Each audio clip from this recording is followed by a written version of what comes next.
नमस्कार साथियों, स्वागत है आपका अपना चैनल एपी कैरियर 2.3 में। आज हम यूपी ट्रिपल एससी में चकबंदी लेखपाल, इसके पहले जो हम लेखपाल का वीडियो कर रहे थे वो राजस्व लेखपाल थे और ये है चकबंदी लेखपाल।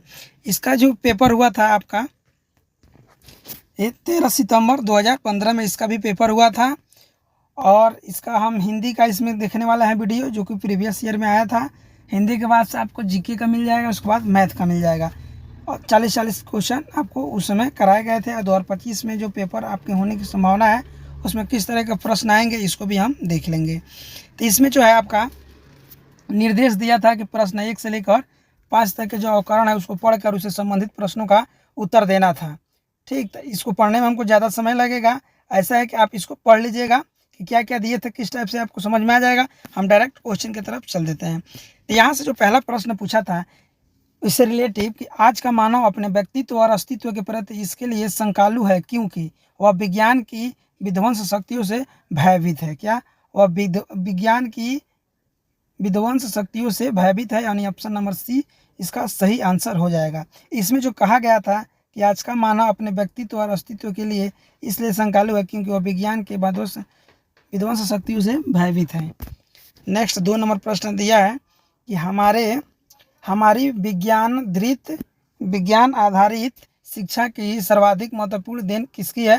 तो गतिशील जीवन की पर्यावरण, ऑप्शन नंबर डी। नेक्स्ट देख लेते हैं। नेक्स्ट आपका 3 नंबर प्रश्न है, मानव जीवन को भस्मासुर बनाने से कैसे रोका जा सकता है? तो नैतिक आध्यात्मिक मूल्यों को विकसित करके। नेक्स्ट देख लेते हैं। 4 नंबर प्रश्न दिया था उसमें 1 से लेकर 5 में, आधुनिक मानव विकास को सर्वांगीण नहीं किया जा सकता क्योंकि साहित्य, धर्म, कला आदि मानव चेतना से निर्वासित है। ऑप्शन नंबर सी इसका सही आंसर हो जाएगा। 5 नंबर और निर्देशक में अंतिम प्रश्न है 5 नंबर का कि अणु विस्फोट को मानव अदात की मर्यादा देना तभी संभव है जब व्यक्ति की क्षुद्रता न बनाने दिए जाएं, राष्ट्र की क्षुद्रता न बनाने दिए जाएं। यही 5 प्रश्न थे। चलिए 6 नंबर प्रश्न देख लेते हैं। 6 नंबर एक लेखक से संबंधित है कि राम वृक्ष बेनीपुरी की क्या रचना है? माटी की मूर्ति। किस साहित्य विद्या से संबंधित है? रेखा चित्र से। किससे? रेखा चित्र से। यहाँ से आप एक चीज़ याद रखिएगा कि माटी की मूर्ति जो साहित्य है वो किसके द्वारा लिखी गई है? तो राम वृक्ष बेनीपुरी के द्वारा लिखी गई है। अब इसका थोड़ा सा हम डिस्क्रिप्शन जान लेते हैं। तो राम वृक्ष बेनी के द्वारा माटी की रेखांकित साहित्यकार विद्या से संबंधित है। इसका रचना गेहूँ और गुलाब भी रेखांकित है। रेखा चित्र से संबंध अन्य रचनाएं हैं। महादेवी वर्मा की अतीत से चलचित्र स्मृतियों की रेखाएं हैं। 7 नंबर प्रश्न को देख लेते हैं। 7 नंबर प्रश्न, निम्नलिखित में से कौन सी बोली पूर्वी हिंदी के अंतर्गत नहीं आती है? ये ध्यान देना है कि पूर्वी हिंदी के अंतर्गत कौन सी नहीं आती है? तो मगही। कौन? Magahi, option number B. अब कुछ इसका इंपॉर्टेंट जान लेते हैं। पूर्वी हिंदी के अंतर्गत शामिल बोलियां कौन है? अवधी है, बघेली है, छत्तीसगढ़ी है। याद रखिएगा, पूर्वी हिंदी के अंदर नहीं आती है तो मगही। और कौन कौन आती है? तो अवधी आएगी, बघेली आएगी और छत्तीसगढ़ी आएगी। और मगही बोली पूर्वी हिंदी में शामिल नहीं है। क्या? मगही।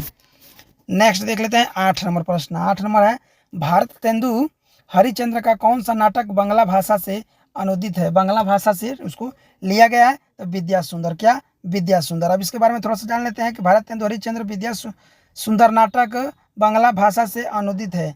चंदावली उसका एक अन्य नाटक और कबीर वचन सुधा उसकी पत्रिका है। उनकी एक और नाटक जो है हमारे भारत तेंदु हरिश्चंद्र का एक और नाटक है जिनका नाम चंद्रावली है और कवि वचन सुधा उसकी एक पत्रिका थी। इसमें टोटल आपको 40 प्रश्न देखने को मिलेंगे। चलिए 9 नंबर प्रश्न देख लेते हैं। मुगल बादशाह शाहजहां ने अपने कवि को महाकविराय की पदवी दी थी किसको? तो सुंदर को। किसको? सुंदर को। अब थोड़ा सा जान लेते हैं। सुंदर जो थे ग्वालियर के ब्राह्मण थे और शाहजहां के दरबार में कवि सुनाया करते थे। इन्होंने शाहजहां ने पहले कविराय की और फिर उन्हें महाकविराय की पदवी दी थी। इन्होंने संवत 1688 में सुंदर श्रृंगार नामक नायिका वेद का भी एक ग्रंथ लिखा था। चलिए 10 नंबर प्रश्न को देख लेते हैं। 10 नंबर प्रश्न, रिक्त स्थानों में उचित शब्द भरें। व्यंग लेखक सामाजिक डैश पर तीखा प्रवाह करते हैं, किस पे करते हैं? तो विद्रुत पता पे, किस पे? विद्रुत पता पे करते हैं। नेक्स्ट 11 नंबर प्रश्न, निम्नलिखित में से कौन सी ज्ञानाश्रयी शाखा के कवि थे? ज्ञानाश्रयी शाखा के कवि कौन थे? तो कबीर दास थे। नेक्स्ट है 12 नंबर प्रश्न, जयचंद्र प्रकाश नामक महाकाव्य के लेखक कौन है? तो भट्ट केदार। कौन? भट्ट केदार। जयचंद्र प्रकाश नामक महाकाव्य के लेखक भट्ट केदार हैं। चंद्रबरदाई की रचना पृथ्वीराज रासो है। ये भी याद कर लीजिए कि चंद्रबरदाई की रचना क्या है? पृथ्वीराज रासो है। ये भी एक भाट ही थे। नेक्स्ट है, मैथिली शरण गुप्त का संबंध आधुनिक काल के किस युग से है? आधुनिक काल का किस युग से है? तो द्विवेदी युग से। किससे? द्विवेदी युग से। मैथिली शरण गुप्त का संबंध द्विवेदी युग से है। इस युग से संबंधित अन्य कवि और कौन है? तो अयोध्या सिंह उपाध्याय, हरिऔध, श्रीधर पाठक, रामनरेश त्रिपाठी। याद रख लीजिएगा, मैथिली शरण गुप्त से जो है द्विवेदी युग से संबंध है, और द्विवेदी युग से और कौन कौन है? तो अयोध्या सिंह उपाध्याय, हरिऔध, श्री पाठक, रामनरेश त्रिपाठी। चलिए 14 नंबर प्रश्न को देखते हैं। 14 नंबर प्रश्न है, ठिठुरता हुआ गणतंत्र व्यंग संग्रह के व्यंगकार कौन थे? ठिठुरता हुआ गणतंत्र के व्यंगकार कौन थे? तो हरिशंकर परसाई। कौन? हरिशंकर परसाई। नेक्स्ट 15 नंबर प्रश्न था कि इसको मिलान करना है कि निर्मला किसके क्या है, चिता के फूल क्या है, वरदान क्या है, और भारत दुर्दशा क्या है। तो चलिए इसका मिलान आपको सही मिलान बता देते हैं। जो आपका निर्मला है वो एक उपन्यास है, चिता का फूल एक निबंध है, वरदान एक कहानी है, और भारत दुर्दशा एक नाटक है। चलिए नेक्स्ट देखते हैं। 16 नंबर प्रश्न है, बच्चे बस से पाठशाला जाते हैं, इस वाक्य में कौन से कारक है? बस से यानी कि कर्ण कारक। कौन? कर्ण कारक। अब थोड़ा डिस्क्रिप्शन पढ़ लेते हैं। बच्चे बस से पाठशाला जाते हैं, इस वाक्य में कर्ण कारक है, जिसके द्वारा क्रिया किया गया है उसे कर्ण कारक कहते हैं, यानी कि बस के द्वारा, बस से, तो कर्ण कारक हो जाएगा। नेक्स्ट है, वाचस्पति किस समास का समस्त पद है? क्या? वाचस्पति किस समास का समस्त पद है? तो अलूक तत्पुरुष। क्या? अलूक तत्पुरुष का। नेक्स्ट है 18 नंबर प्रश्न है, वह लाचार है। क्या? वह लाचार है किंतु वह अंधा है। वह लाचार है क्योंकि वह अंधा है, इस वाक्य में कौन से अव्यय हैं? क्या? अव्यय कौन है? तो कारणवाचक। क्या? कारणवाचक। अब थोड़ा सा इसका पढ़ लेते हैं। तो वह लाचार है क्योंकि वह अंधा है, इस वाक्य में कारण अव्यय है। नेक्स्ट दिया है कि 19 से जो 20 नंबर प्रश्न आएंगे, 19 और 20, इनके परिवाचित शब्द बताना है, यानी कि एक शब्द को अनेक शब्द जैसे होता है वैसे ही परिवाचित शब्द समुद्र का क्या होगा? समुद्र का परिवाचित शब्द होगा अर्णव। अर्णव हो जाएगा। क्या? अर्णव हो जाएगा। और समुद्र का अन्य परिवाचित शब्द भी जान लेते हैं, तो पारावार, अवधि, नदीस, वाकिस। ये याद रख लीजिएगा। अगर आगे अर्णव ना देकर पारावार भी दे ऑप्शन में, अवधि भी दे, नदीस भी दे, और वाकिस भी दे, तो किसी एक पे टिक लगा दीजिएगा। 20 नंबर प्रश्न का परिवाचित शब्द आपसे पूछा था, सौदामणि। सौदामणि का होगा विद्युत। क्या? सौदामणि का हो जाएगा विद्युत। अब विद्युत का हम सौदामणि से रिलेटिव, और हम विद्युत का और किस नाम से जाना जाता है? तो चंचला, चपला, दामिनी, तड़ित, क्षण, प्रभा के नाम से भी जाने जाते हैं। नेक्स्ट है 21 नंबर प्रश्न, संरचना शब्द के लिए कौन सा पर्याय शब्द अनुचित है? अनुचित है। अनुचित पूछा है, संरचना शब्द के लिए कौन सा पर्याय हो जाएगा? तो उद्भावना। क्या हो जाएगा? उद्भावना। ऑप्शन नंबर बी इसका करेक्ट आंसर हो जाएगा। 22 नंबर प्रश्न है कि रौद्र रस का अस्थाई भाव क्या होगा? रौद्र रस का अस्थाई भाव क्रोध होगा। क्या? क्रोध हो जाएगा। 22 नंबर प्रश्न है, सच अस्त्र का उचित विच्छेद क्या होगा? सच अस्त्र का उचित विच्छेद क्या हो जाएगा?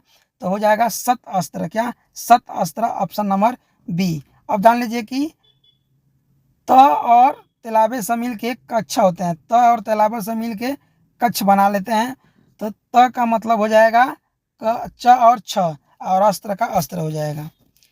नेक्स्ट आपका 22 नंबर प्रश्न है, किस छंद का प्रथम और अंतिम शब्द एक सा होता है? इसमें से किस छंद का प्रथम और अंतिम शब्द सेम होता है? तो रोला। क्या?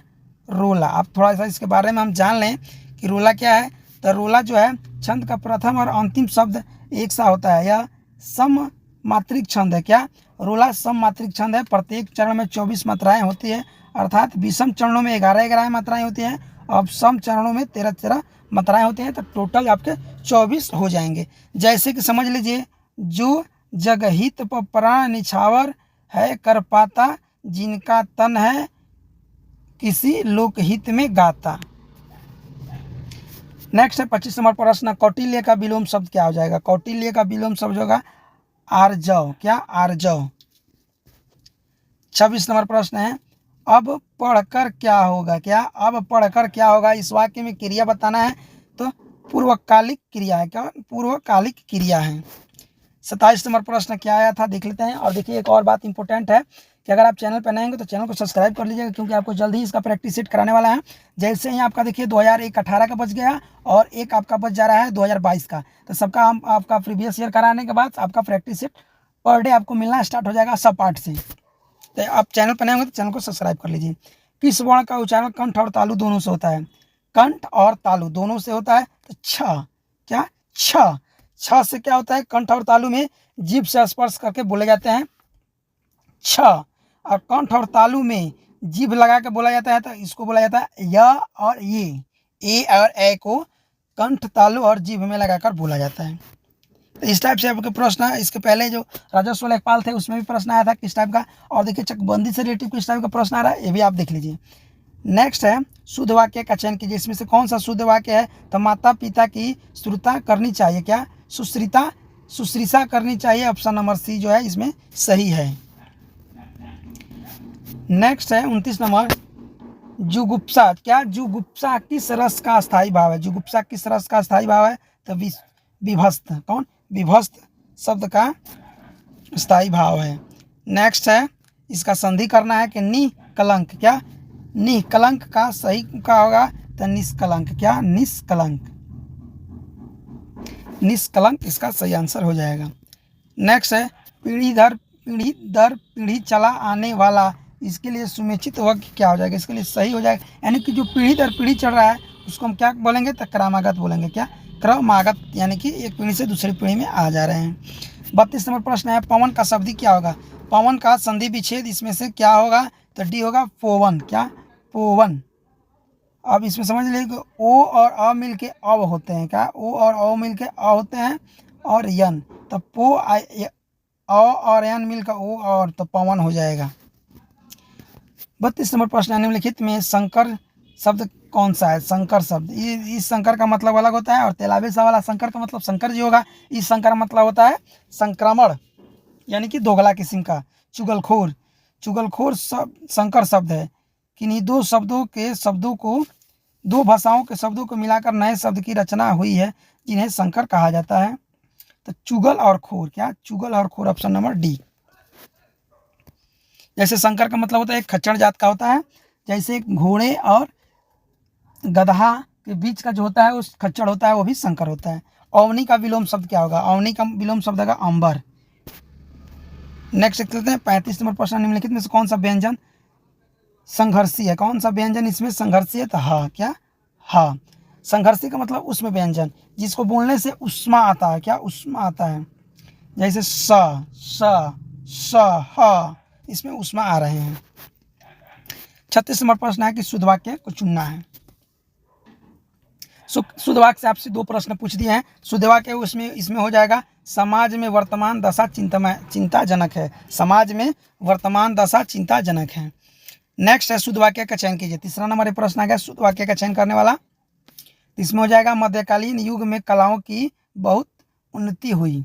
इसमें ध्यान देते चलिएगा, मात्रा बहुत इंपॉर्टेंट होता है। तो मध्यकालीन युग में कलाओं की बहुत उन्नति हुई। अब किसी में कला की उन्नति हुई, कलाओं की उन्नति हुई, इसमें सब कुछ को आपको ध्यान देना पड़ता है।